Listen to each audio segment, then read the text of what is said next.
Salut et bienvenue dans la peau d'un producteur. On continue la petite série. Pourquoi ça pousse pas au potager? On va parler des poivrons. Alors si vous n'avez pas vu les trois autres, allez-y, allez voir. Je vous explique un petit peu pourquoi j'ai fait cette série-là.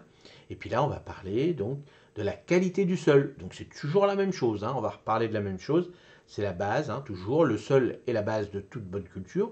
Les poivrons préfèrent un sol bien drainé, riche en matière organique et légèrement acide à neutre, pH entre 6 et 7.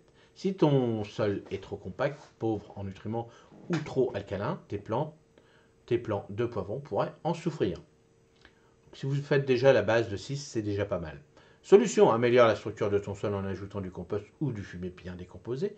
Vérifie le pH du sol et ajoute si nécessaire. Ajoute-le si nécessaire avec des amendements appropriés, chaud pour augmenter le pH, soufre pour le diminuer.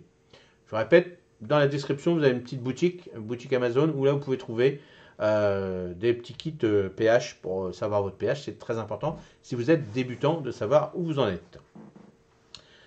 Parce que bien souvent on se dit mon truc il pousse pas, machin, oui, mais si vous plantez un truc où c'est trop calcaire, les choux ça va, mais les tomates et choses comme ça, c'est pas terrible quoi. Donc faites attention avant de commencer, c'est mieux en plus, ça vaut rien en plus, et puis vous avez des petites bandelettes, et puis tout ça, puis après vous pouvez aller directement prendre un kit complet dans les jardineries, tout ça. Alors bon, c'est un peu plus cher bien sûr, mais c'est voilà, vraiment tout détaillé. Essayez de trouver un organisme qui vous explique bien, parce que c'est pour vous expliquer des termes, des machins, des bidules que vous ne comprenez pas. Ça ne sert à rien de payer une fortune pour avoir un truc où vous avez 300 lignes, et puis qu'il vous faut que savoir le pH en fin de compte. Donc ça ne sert à rien non plus. Donc avant de prendre ce petit truc-là, demandez bien au vendeur à quoi ça correspond, qu'est-ce que vous allez recevoir. Je pense qu'il peut vous montrer.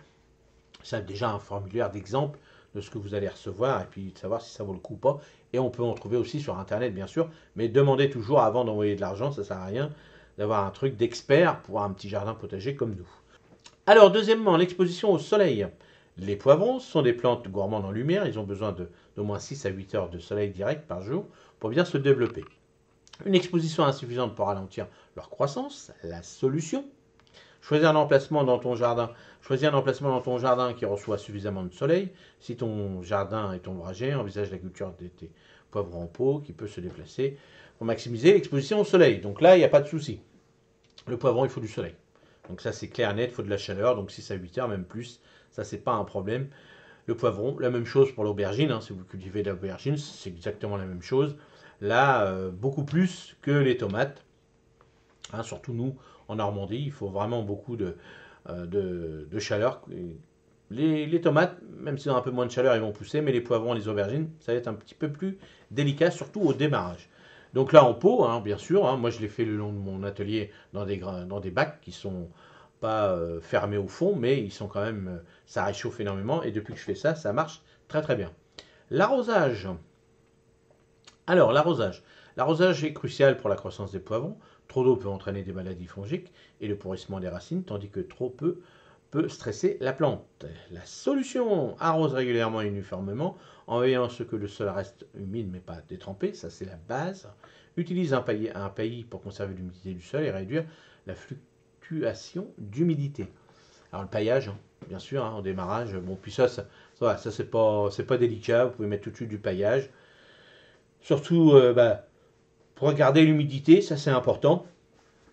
Et aussi, après les fruits ils vont être en hauteur, donc il n'y a pas de souci, mais surtout quand il pleut, tout ça, ça souille pas vos tiges et puis vos feuillages, quoi.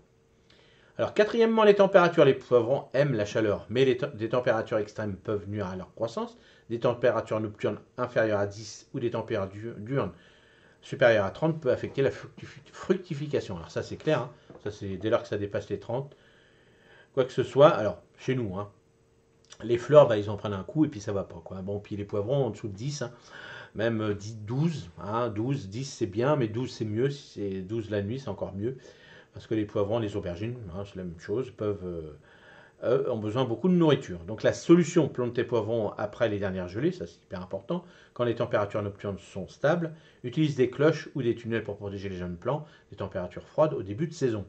Oui, parce que quand on plante, on dit après les dernières gelées, mais il faut faire gaffe quand même que, au moins on va dire qu'il y ait toujours une moyenne de 10 degrés. Allez, 8, 10, 12, Mais pas 10, pas 4, pas 3, pas 2, parce que là, c'est pas terrible.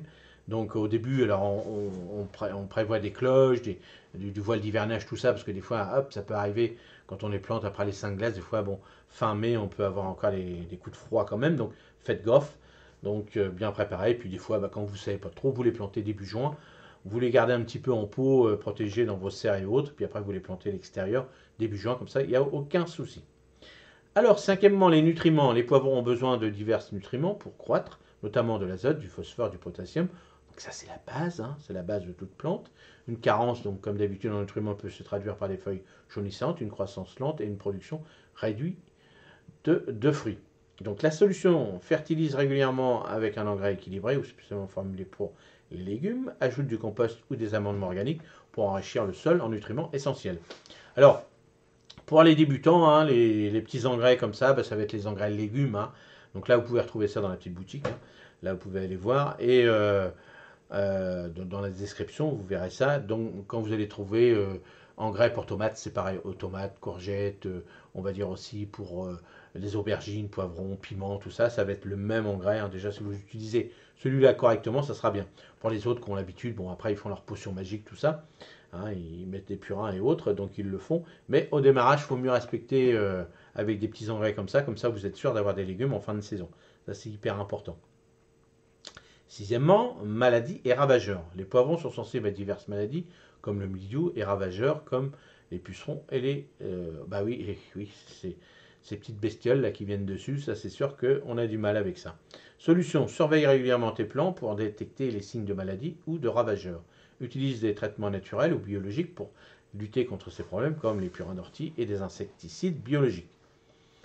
Alors oui, alors pucerons oui, mildiou oui, et puis aussi les limaces au début, hein, ça mange un peu de tout. Alors, ça se fait manger un peu partout. Donc bah voilà, faut surveiller, comme d'habitude, hein, on surveille, ça c'est hyper important. Et puis bon voilà, déjà bien arrosé, ça aime bien l'eau quand même. Donc des fois on se dit ah c'est jaune, machin, bidule, mais bien souvent c'est parce qu'on oublie d'arroser. Donc bien souvent, bah, quand vous oubliez d'arroser, les feuilles au début sont un peu vertes, ils font un peu la tête, donc n'oubliez pas d'arroser. Et si vous attendez un peu plus tard, bah, vous allez voir vos feuillages, ils vont jaunir, mais ce n'est pas forcément des maladies. C'est peut-être aussi parce que vous arrosez mal.